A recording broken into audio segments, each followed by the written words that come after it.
So my son almost died a couple nights ago with a freak accident with his seatbelt. And I feel overwhelmingly passionate about making a video to hopefully save another child's life, because I'm learning it's not that freak of an accident and this has happened before.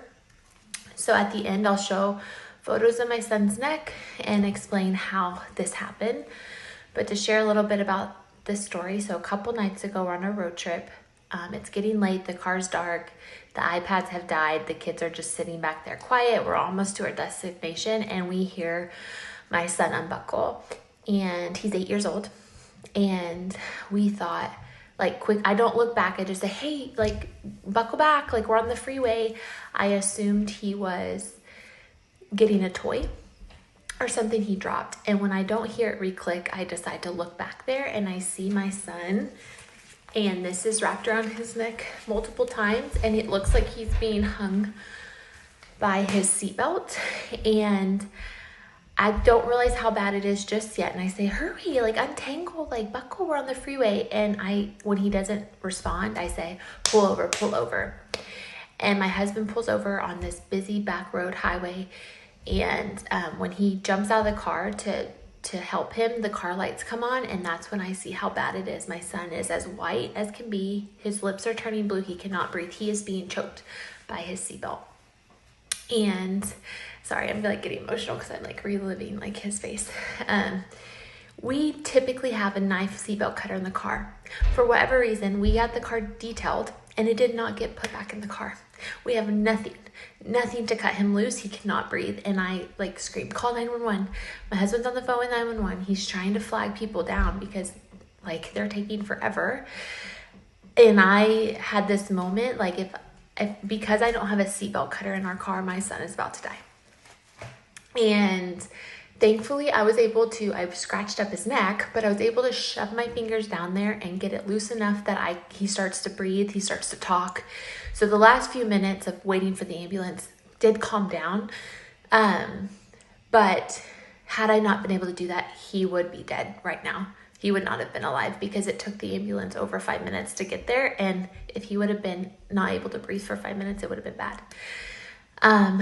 Also so mad that no bystanders, like we are frantically like, help us. Nobody stopped. But also I get it. Like, I don't think on a dark road, I don't think as a single woman, I would have pulled over. But, yeah, it was really scary. They cut him loose and then it was so tangled, they had to cut it off his neck again. And, thankfully he's fine. And so what happened? So I don't know why, because he's a good kid. He's not one to do weird things, but my son, out of boredom in the back seat, decided to pull his seatbelt all the way out, so it's in that lock mode. Again, no clue why, but he decided to wrap it around his neck, like just he's bored, he's playing with his seatbelt, he's putting it around his neck. And then it starts to get tight because it's in the lock mode. And now he can't get it undone. So he quickly tries to unbuckle to get out. And that's what really did it. When he unbuckled, it like sucked all the slack and it was locked and it was choking him. And it was just awful. And so I'll try to see if I can figure out how to put a picture. I can show you his neck is like bruised. It looks like he was strangled. But yeah, moral of the story, PSA, the reason I made this video is please have a seatbelt cutter in your car. Talk to your kids about not doing that. Like when I started sharing about this, people go, oh yeah, like that's happened. And I'm like, what? Like I did not know this was a thing. New fear unlocked. I know when we had kids and were baby proofing, there was always this talk about like, be careful with your blind cords. Like make sure those are out of reach because kids have been strangled in the blinds. And I thought, what? Like I had so much judgment. Like if your child is doing that, you're not watching them. No more judgment because this happened right behind me and I had no idea. Like kids just do stuff. So please order right now, go to Amazon, get a seatbelt cutter.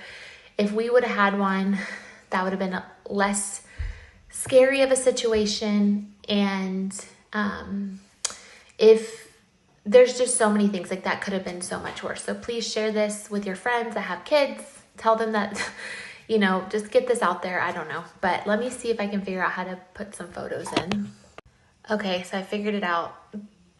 But you can see where this seatbelt was choking him. That red is my nails. Like, I dug down to like try to get him some relief, and I was able to get it just enough to where I saw him like breathe, and then he started talking and he started being okay. And so again, by the time the paramedics got there, it was like, okay, he's talking, he's gonna be fine. And I was able to calm down. But even in the, I wish I knew, because you know, you say time frames and they're so skewed because in these moments, time feels like an eternity. But I want to say there was like 3 minutes that he was able to breathe and talking to me. And, but it was still so scary because we could not move, because any movement we made, the seatbelt would just lock and make it tighter. So we were so like, we had to be so still waiting for them to be able to cut it off. And it was just awful. So please, PSA, have a seatbelt cutter. Don't be like us. Don't take it out of your car because then it never gets put back in. And then just talk to your kids about like how, don't play with your seatbelt.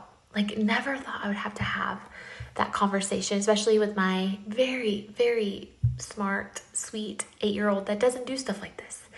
But I'm just so thankful that I'm sharing this story and it didn't have a tragic ending. So please tell people, get the word out. I don't know how else to do it, but I'm like sharing on every platform.